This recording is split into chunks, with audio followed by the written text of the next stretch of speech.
Baiklah, konflik di selatan Thailand yang berlaku sejak sekian lama mampu menemui jalan penyelesaian dengan Malaysia terus agresif memainkan peranannya. Rundingan demi rundingan kini mula menyaksikan sinar dengan generasi muda di wilayah berkenaan terus mendambakan pembangunan agar tidak terus ketinggalan dalam segenap aspek. Mereka kini tidak lagi mahu terbantut dengan propaganda sempit kumpulan pemisah yang sering menggunakan agama sebagai slogan. Ikuti laporan eksklusif Mas Zarif Zafri Aziz Desa di selatan Thailand.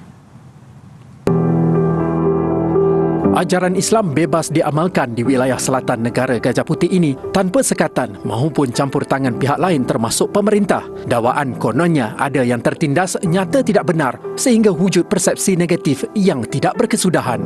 Yang di-Pertua Majlis Agama Islam Wilayah Patani, Dr. Abdul Rahman Daud berkata, rundingan damai perlu disepakati tanpa melibatkan keganasan yang memudaratkan. Keganasan tidak wajar Tidak wajar saja. Tapi ada juga sekarang bertindak rasanya balik keganasan orang angkatan bersenjata.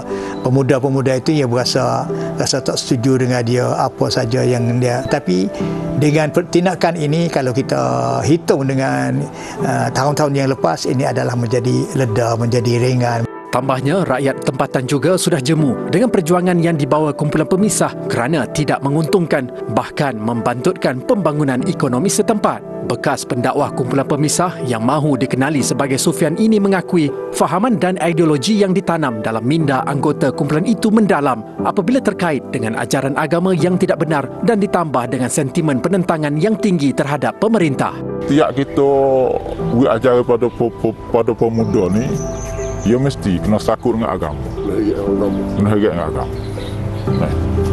Betul dan salah itu tepi dulu. Tapi sakut dengan agama. Nak kiki ajaran itu saya kata kena ubah ajaran semula lah. Oleh itu, Dr. Abdul Rahman menambah, ajaran agama Islam yang berpandukan maqasid syariah perlu diterapkan supaya menjadi tunggak kepada kesejahteraan hidup. Selain kesediaan golongan ulama di Thailand membantu kerajaannya dalam memupuk ajaran yang sebenar supaya dapat mendamaikan wilayah selatan negara itu. Justru peranan Malaysia di bawah kepimpinan Perdana Menteri Datuk Seri Anwar Ibrahim dipandang tinggi dan ditagih agar konflik yang berlarutan sejak 1994 dapat dinoktakan. Dan bapa tidak haraplah negara-negara selain daripada Malaysia untuk menjayakan dalam masalah urusan damai kecuali Malaysia saja yang dapat memberi, dapat mendokong, dapat memberi pandangan-pandangan kepadanya pemisah-pemisah supaya mereka itu rasanya berubah fikiran-fikiran ke arah yang terbaik, ke arah yang aman damainya itu. Malaysia sendiri melihat pentingnya kestabilan wujud di selatan Thailand. Selain membantu membangunkan modal insan penduduknya, program Task Force yang ditubuhkan pada 2007 ketika pentadbiran bekas Perdana Menteri kelima Tun Abdullah Ahmad Badawi antara yang dihargai. Seramai 40 beliauwanis dari 4 wilayah selatan Thailand terpilih mengikuti program latihan pembantu jururawat pada 2009. Ia nyata berjaya mengubah nasib rakyat tempatan di wilayah selatan negara itu untuk menaikkan taraf kehidupan mereka. Hebatlah kat sana duduk. Kat sana 1 tahun tu pengalaman tu yang banyak pada kami semua yang pergi belajar kat situ. Staf-staf semua tu baik dengan kami semua. Cara seperti kami ni anak-anak lah. Kalau ada lagi kan bahagian nurse lah. Kita dapat di up kan. Sekarang ni pembantu jururawat. Kalau ada lagi nak bahagian nurse.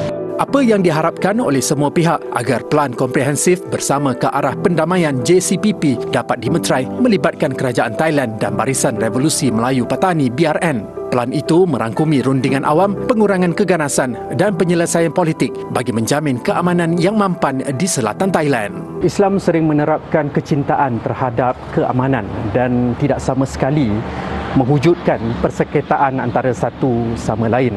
Peranan menuntut ilmu agama berpandukan maqasid syariah penting dalam kehidupan setiap umatnya demi menjaga kemaslahatan dan menolak sebarang permusuhan.